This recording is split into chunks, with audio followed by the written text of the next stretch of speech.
tikoshera. Yes. Regedzai tiverengerwe tipfuurire mberi. Taverenga kuna mabasa avapostori chapter 5 pavhesi ya25. Thank you, Jesus. Ipapo mumwe munhu akasvika akavaudza achiti, tarirai, varume vamakaisa mutorongo vava mutemberi, vamire vachidzidzisa vanhu.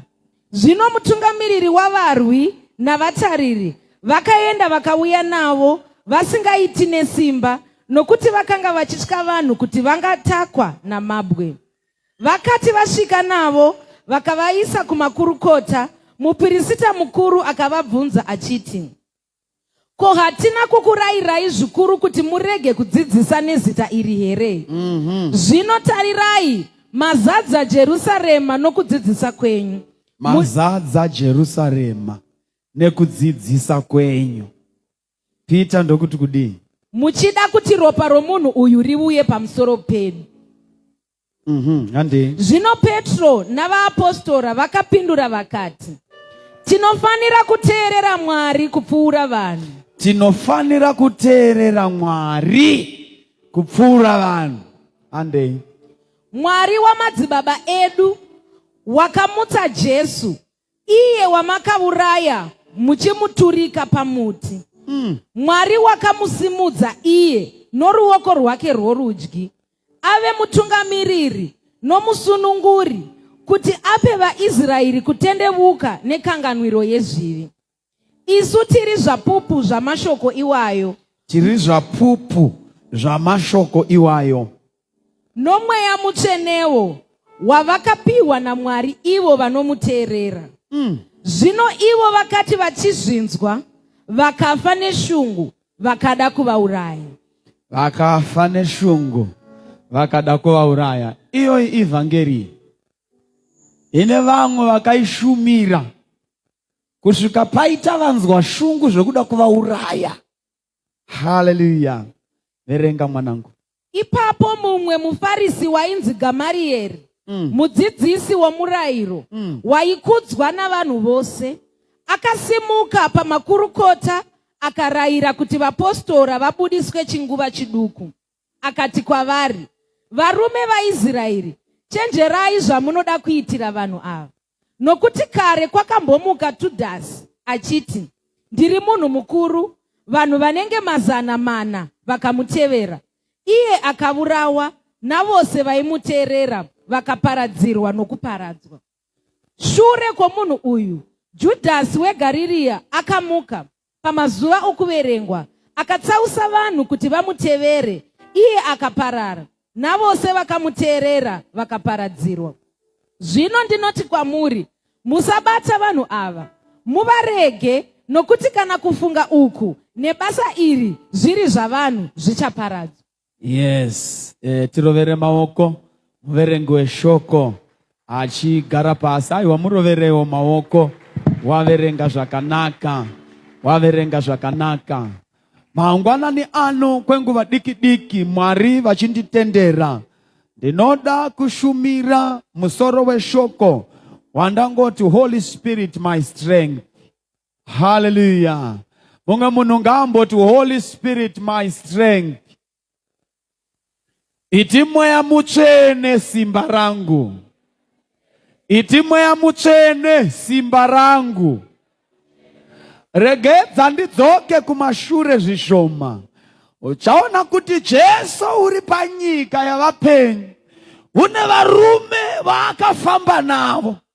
Hallelujah. But mukufamba nevarume ava takamboparidza, tichiti dzimwe nguva waitomboita tsika yekuteerera minamato yevakomana. Nokuti una chinhu chaakanzwisisa Jesu, kuti mumwe ndamutora uri muteresi, mumwe ndamutora uri kudziva rehove achiraura. Haleluya, haleluya. Saka varume ava vachiri muprocess yekudzidza. Haleluya, haleluya. Kusvika paunotozonzwa Bhaibheri rakutaura zvakanaka kubhuku yaMateo, kusvika pakukonkluda kuti varume ava vazivi kuti vanonamata sei, nokuti panguva dzavanonamata vane zvimwe zvavanotaura zvisina basa. Paunonzwa wakusvika pakudzidzisa Lord's Prayer, wasvika pakuti vakomana kana munamata, namatai muchiti Baba vedu vari kudenga, zita renyu ngarikudzwe. Umambo wenyu Mwari vari kudenga ngauye pano pasi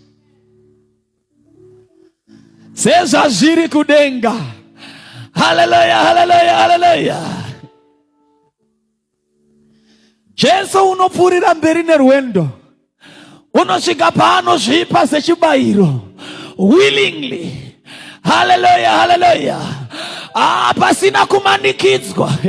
Mwari vari kumusoro kudenga vaona ukama nemunhu usisina kumira zvakanaka, vanotipa mwanakomana sechibayiro kuti ukama hwemunhu naMwari udzokere panzvimbo. Jesu unosvika paanofamba navo, wafamba navo unobva pakati pavo. There comes a problem.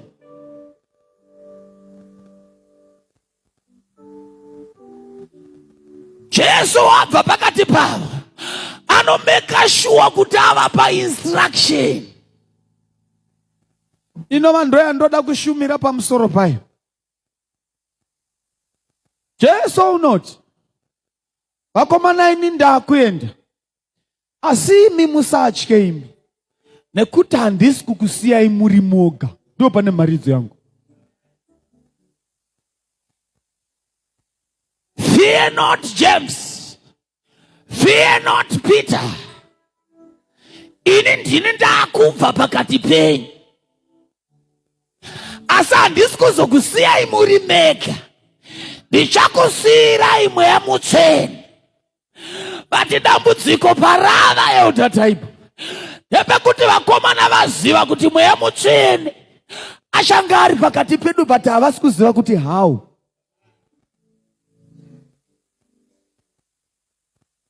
Ukaverenga bhuku yaActs ndo paunoona vakupiwa instruction yekuti vakomana endai munokwira muupper room, haikonai kudzika imomo kusvika Mweya Mutsvene pamusoro penyu. Mweya Mutsvene kana pamusoro penyu, ndo pamunozoburuka ikoko makuchienda kunoshumira evhangeri. Nokuti mukaenda muri mega uku vakomana, munonorohwa mukazvisiya izvi, munonotukwa mukazvisiya izvi. Friction inoitika yarehwa naBaba Zulu pano. Mukatozvisiya zvikatoparara. Saka pano vari kupiwa assurance yekuti it's only the Holy Spirit achaita kuti murambe makasimba. It's only the Holy Spirit achaita kuti murohwe mushaya basa nekurohwa kwenyu, achaita kuti mutukwe kutukwa kwenyu koshaya basa. Ndona vakomana vanokwira vari muupper room. Bhaibheri rinoemphasize pakuti vakave nekutaura kumwe, vakave nepfungwa dzimwe, vakave nemaonero mamwe. Zvazviri kungoreva chete ndezvekuti Holy Spirit ane zvaanoda kuti kana zvaapakati penyu, iyo gogona kusvikawo pakati penyu ipapo. Ukariverenga zvakanaka rinoti one language, one accord.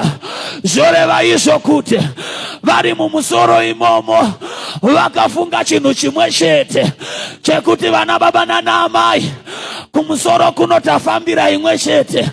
Yatafambira ndekuti Mweya Mutsvene ave pamusoro pedu, zvekusvika pakukonvinsana vakomana ava kuti no, ngatimbosiyai kutaura dzimwe. Ichokwadi kana kuna anga achirwarirwa nemwana, this is not the time yekutaura kurwara kwaita mwana.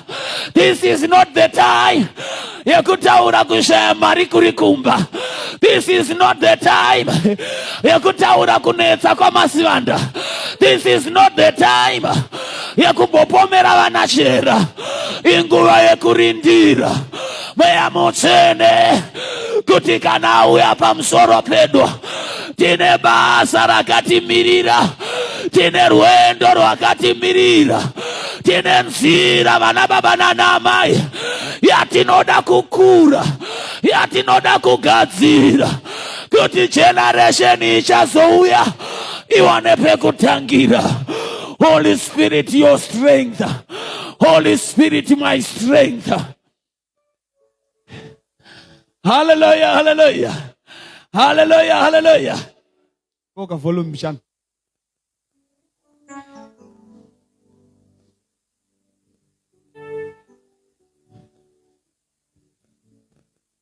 Vawirirana vakomana. Mweya Mutsvene anotaurwa mubhaibheri shoko raMwari kuti akaoneka achimhara pamusoro pemumwe nemumwe serimi remoto, pamusoro pemumwe nemumwe serimi remoto, pamusoro pemumwe nemumwe serimi remoto. Rega ndidzokorore pamusoro pemumwe nemumwe serimi remoto. Chaita kuti Mweya Mutsvene auye pamusoro pavo. Paita vanhu vakapiwa instruction, ndokunonzwisisa painstruction yavakapiwa, ndokunobatira painstruction yavakapiwa. Vakati chatinofanira kuita kuenda kuapa room. Instruction number 1, chechipiri kunorindira. Instruction number 2, chechitatu Holy Spirit. Chechitatu Holy Spirit. Sore baba nezvinhu zvitatu zvavakabatisisa vasati vaenda. Vana baba nana amai, hatina kungouya sori kwa sori kune vakangouya vakavinga burial. Ndine urombo vakaperekedza vamwe, ndine urombo kunotakavinga kuzosangana na Mweya Mutsvene. Hakuna imwe apa room ichakunda iri pano iyi. Iyi ndiyo apa room yedu iyi yatiri kurindira kudzoka kwemwanakomana. Asi hatirindire tisina ma-instruction hatinawo. Someone need to follow instruction kuti Mweya Mutsvene auye pamusoro pako, kuti Mweya Mutsvene auye pamusoro pako. Haangouya kune ma-conditions.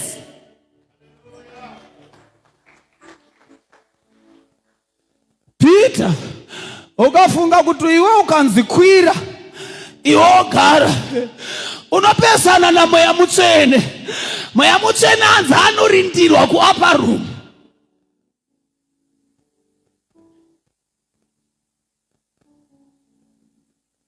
Bhaibheri shoko raMwari robva rataura kuti musazvidza tsika yekuungana.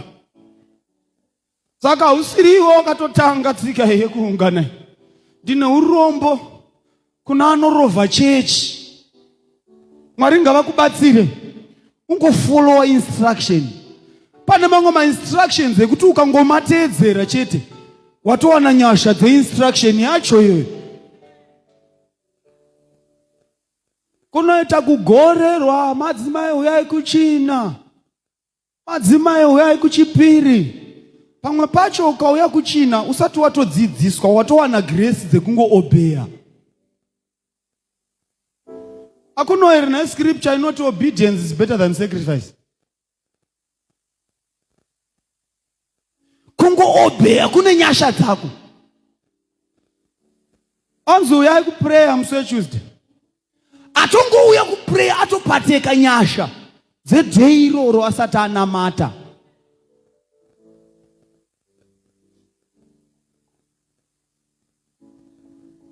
Vakomana nevasikana, tikati uyai kuyuthi kungori nenyasha dzekuyuthi chete. Uchingopinda padhoor apo watotora nyasha dzemusi uyoyo.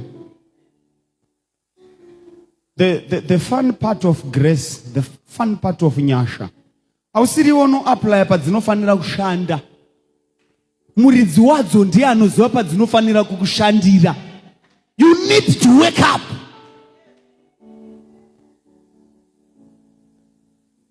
Peter uyu, Peter. Ndiye mukomana wenharo uya baba. Mukomana wokungwara maningi, mukomana wokupengereka.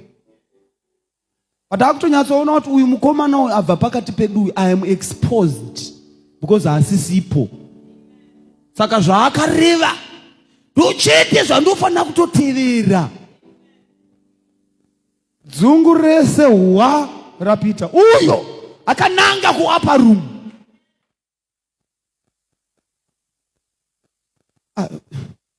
Scripture irikoshe. Ndiye mukomana uyo wokufamba nebanga uyu akaisa apa. Because Bible haritaura kuti une waakakumbira banga evangelist. Zvinongonzi akangoburitsa banga nekutoveza panzeve. Nzeve ichidonha pasi. Ndinofarira patience dzaJesu. Haana kuribuka Peter. Angononhonga nzeve ndokubva adzorera.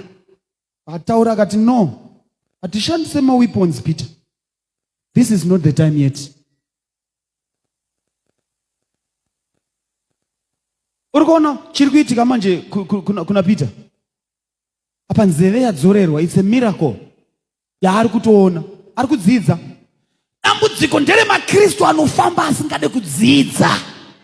Chinamato ichi chinotodzidzwa, chimwe chacho chinotokopwa.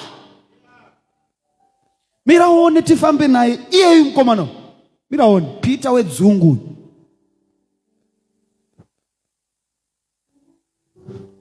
Jesu achibva pakati pavo, Peter anoona kuti no, nda exposed. This time ndakabvisa nzeve munhu kufa. But iye anakira kuti ane instruction yaakatipa asati abva pakati pedu. Saka that's the only instruction yatinofanira kutevera. Andei kuupper room varume. Vanosvikokwira kuupper room. Mweya mutsvene ndokugara pamusoro pavo. Bhaibheri rinoti mweya mutsvene achakuzivisai zvamusingazive. Mweya mutsvene ndiye achava simba renyu. Vanopedza vakomana kuupper room.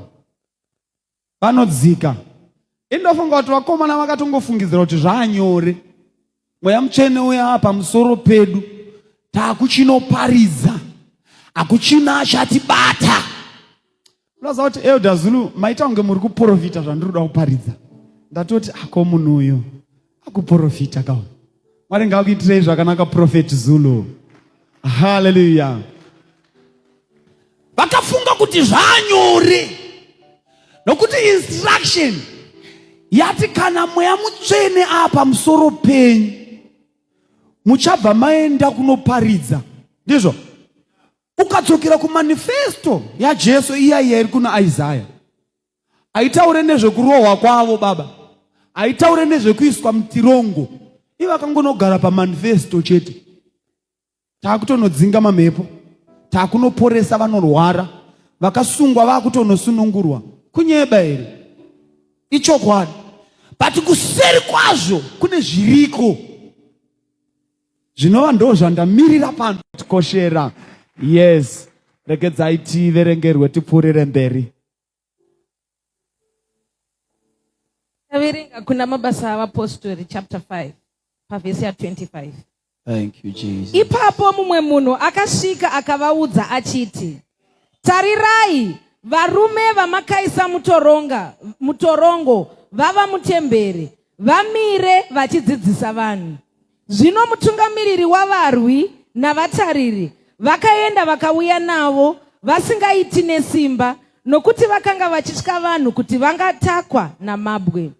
Vakati vasvika navo vakavaisa kumakurukota, mupirisita mukuru akavabvunza achiti, ko hatina kukurayirai zvikuru kuti murege kudzidzisa nezita iri here? Zvino tarirai, mazadza Jerusarema nokudzidzisa kwenyu. Mazadza Jerusarema nekudzidzisa kwenyu. Peter ndokuti kudii? Muchida kuti ropa romunhu uyu riuye pamusoro pedu. Zvino Petro navaapostora vakapindura vakati, tinofanira kuteerera Mwari kupfuura vanhu. Tinofanira kuteerera Mwari kupfuura vanhu. Andei. Mwari wamadzibaba edu wakamutsa Jesu, iye wamakauraya muchimuturika pamuti. Mwari wakamusimudza iye noruoko rwake rworudyi ave mutungamiriri nomusununguri, kuti ape vaIsraeri kutendeuka nekanganwiro yezvivi. Isu tiri zvapupu zvamashoko iwayo. Tiri zvapupu